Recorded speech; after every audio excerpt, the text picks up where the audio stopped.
बोले वृंदावन विहारी लाल की, बोले भागवत भगवान की, श्री हनुमंत लाल महाराज की, गौ मैया की, श्री सत्य सनातन धर्म की जय जय। नमः पार्वती पतये हर हर महादेव।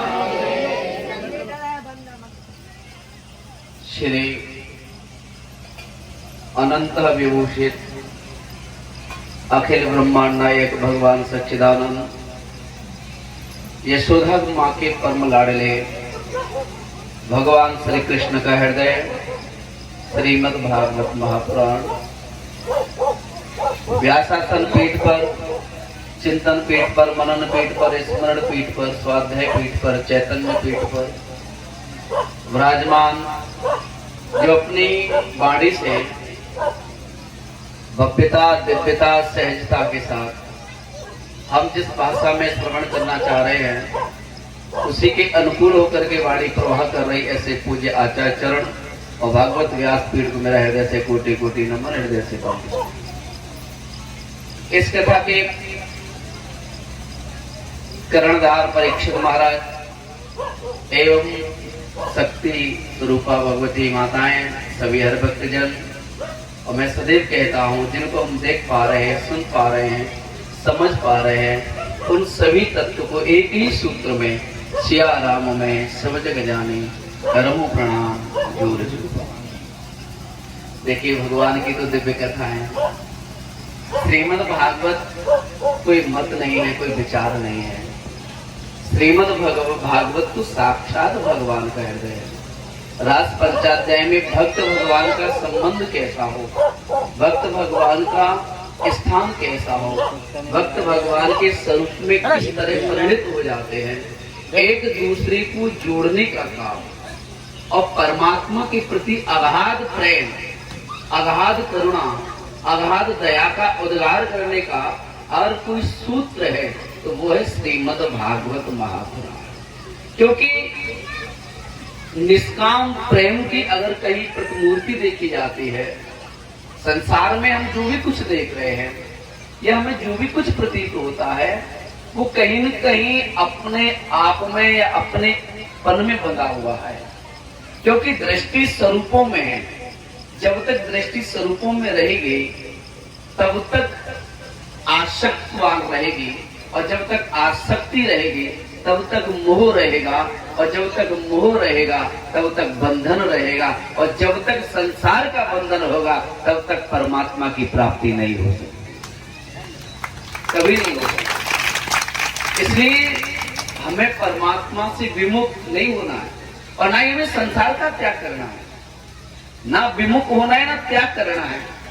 तो अब हम मोह का त्याग भी नहीं कर सकते, क्योंकि संसार सृष्टि का माया चरित्र है।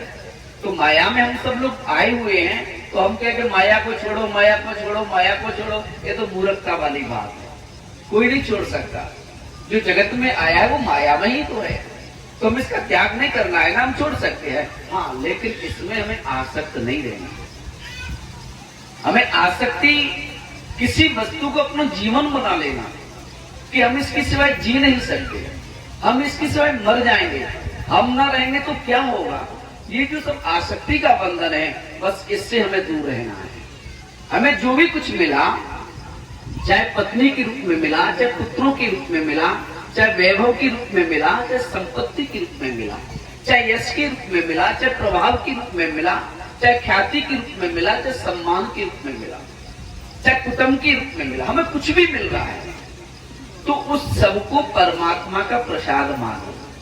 क्योंकि हर वस्तु को परमात्मा का प्रसाद मानेंगे तो कभी देह अभिमान नहीं होगा, और जब तक देह अभिमान नहीं होगा तो हमें परमात्मा के मिलने में कोई हमें विपत्ति नहीं होगी।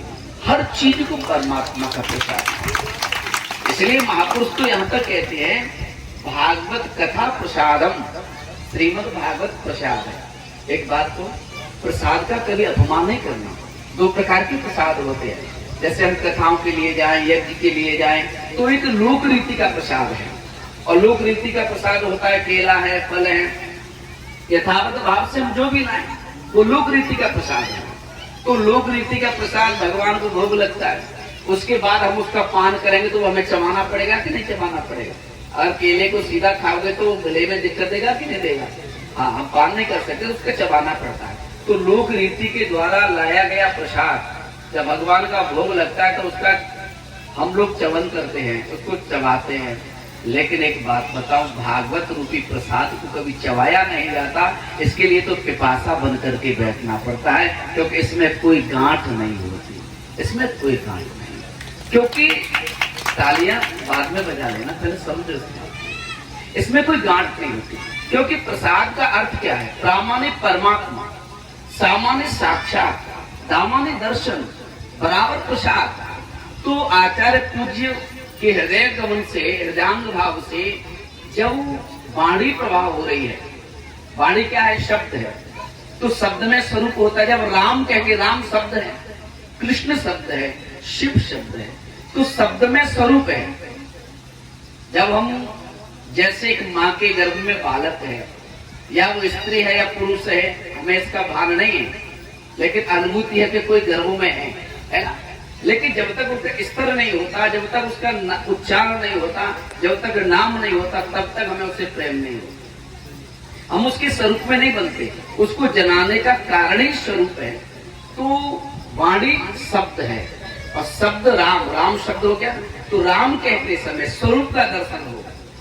इसलिए महापुरुष कहते हैं शब्द में स्वरूप है और स्वरूप में दर्शन है, दर्शन में प्राप्ति है और प्राप्ति में व्यक्ति का कल्याण है, प्राप्ति में व्यक्ति का कल्याण है। इसलिए भागवत के द्वारा हमें जो भी कुछ मिल रहा है, पूज्य आचार्य चरण के द्वारा हमें भगवत प्राप्ति का जो मार्गदर्शन मिल रहा है, उसके लिए पिपासा बन करके बैठ जाओ, अंजलि लगा करके पियो। क्योंकि जिन जिन लोगों ने परमात्मा के लिए पिपासा बन के बैठे हैं, उन्हें भगवत प्राप्ति हो पाई है।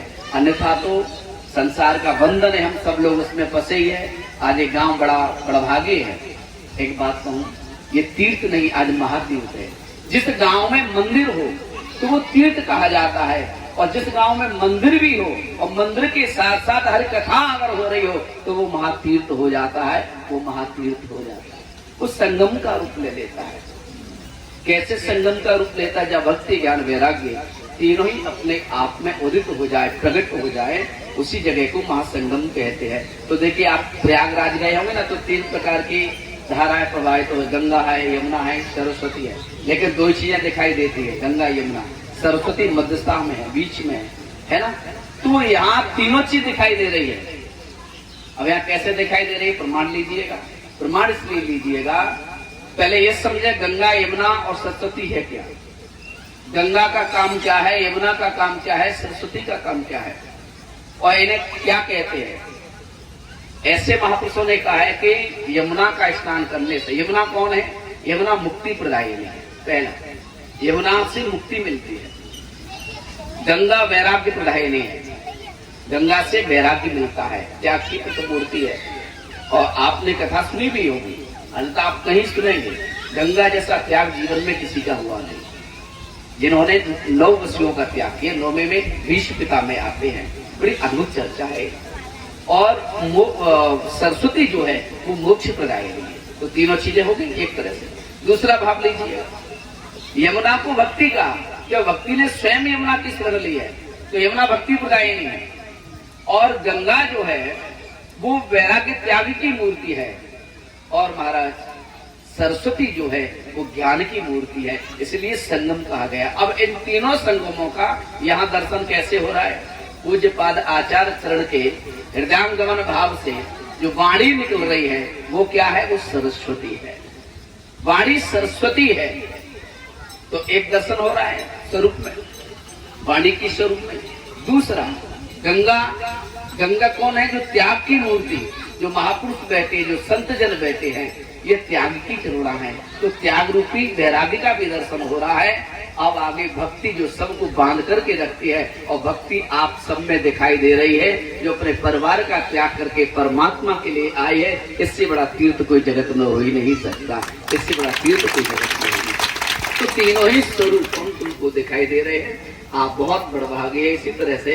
और मैं तो हमेशा कहता हूँ कि अधिकतर है हमारा क्षेत्र तो खासकर समसा बिलो की बात करें तो महाराज इतना तीर्थ नहीं महातीर्थ है कि ऐसा कोई गांव नहीं जिस गांव में भगवान की कथा नहीं हो रही हो, जिस गांव में भगवान की चर्चा नहीं हो रही हो। जिस मार्ग से निकल जाओ, जिस रास्ते से निकल जाओ, वहां तुम्हें कृष्ण सुनाई देगा, राम सुनाई देंगे, शिव सुनाई देंगे। ये जगह साक्षात वृंदावन बन के तैयार हो गई। मेरी माताओं एक बात कहूँ, तुम कहती हो भगवान आ जाओ, कितने कहते हैं? हम सब भागते हैं ना कि भगवान आ जाओ, भगवान आ जाओ। सब भगवान को चाहने के लिए भागते हैं ना कि भगवान आ जाए, भगवान आ जाए। तो एक बात बताऊं, कोई जरूरत नहीं आने की। हाँ मत भागो कि भगवान आ जाए, भगवान आ जाए, लेकिन उसके पीछे भागो जिससे वो बंद करके खड़ा हो जाता है। अब वो बंद करके किस में खड़ा हो जाएगा? तो किसी महापुरुष ने बड़ी सुंदर बात कही, भगवान आए या ना आए ये कोई महत्वपूर्ण बात नहीं है। आ जाए स्वागत है, ना आए तो भिक्षु मत करना। लेकिन इससे भी अगर कोई बड़ी महत्वपूर्ण बात ये है, भगवान का आना ना आना इतनी बड़ी महत्वपूर्ण नहीं है। उससे बड़ी महत्वपूर्ण की बात है उसकी याद आती रहे, उसकी याद आती रहे। क्योंकि याद का विलोम करोगे तो दया होगा। हम जिसको बार बार याद करेंगे, बार बार स्मरण करेंगे, तो वो कभी न कभी तो दया करेगा ही। और जब दया करेगा तो उसे आना पड़ेगा ही, उसे आना पड़ेगा ही। सभी महापुरुषों ने जिनकी हम कथा सुन रहे हैं, महाराज परीक्षित हो, शौनकाद ऋषि हो, देवर्षि नारद हो, मैत्री जी जो भी हो, सबने याद किया है। तो याद ही परमात्मा को बंधन का कारण है। उसे याद करते रहो। और याद के लिए कोई लोटा की आवश्यकता नहीं है, अगरबत्ती धूपबत्ती की आवश्यकता नहीं है। ये तो नित्य क्रियान्वित भाव है। ईश्वर को हृदय से रिझाओ, जहां भी हो, जिस जगह भी हो, उस जगह खड़े होकर के परमात्मा को रिझाओ। काम करते चलो, नाम जपते चलो, कृष्ण गोविंद गोपाल गाते। मार्ग चलेगा तो कौन चलेगा? पैर। वजन उठाएंगे कौन उठाएगा? हाथ। देखेंगे कौन देखेंगे? दृष्टि। बोलेगा कौन? वाणी। सुनेगा कौन? कान। तो सबका सदुपयोग करो, और सबके सदुपयोग में जो सूत्र है वो है सिया राम में सब जग जाने और करो प्रणाम। भगवान तो कृपा जब करता है जब सबसे कुछ छीन लेता है। ये मत सोचना, लोग कहते हैं महात्माओं के बड़े आनंद होते हैं। एक बात बताऊं, किसी महापुरुष ने बड़ी सुंदर बात कही कि कंठ दिया कोयल को तो रूप छीन लिया, और रूप दिया मोर को तो इच्छाएं छीन ली, इच्छाएं दी मानव को तो संतोष छीन लिया, संतोष दिया संतों को तो परिवार छीन लिया, तो परिवार छीन लिया। वो पहले छीन लेता है, उसके बाद कहीं कृपा करता है। उस कृपा का आनंद है कि वो अपने भक्ति के प्रभाव से सब पर करुणा करते हैं। बहुत बहुत आशीष, बहुत बहुत साधुवाद इस गांव के लिए। सब लोग तनसुका मनसुका धनसुका बन करके और लाठी लगा करके खड़े हो जाना, क्योंकि भागवत साक्षात धर्म है। और धर्म जब तक सुंदर नहीं बनेगा, जब तक तन मन और धन रूपी लाठी नहीं लगेगी, तब तक धर्म सुंदर नहीं हो सकता। निमित्त भले महात्मा जी होंगे, लेकिन तनसुका मनसुका क्षेत्रवासियों को बनना पड़ेगा। और जब जी बन जाएंगे तो धर्म उत्तरोत्तर बढ़ता जाएगा, उत्तरोत्तर बढ़ता जाएगा। जय जय श्री राम।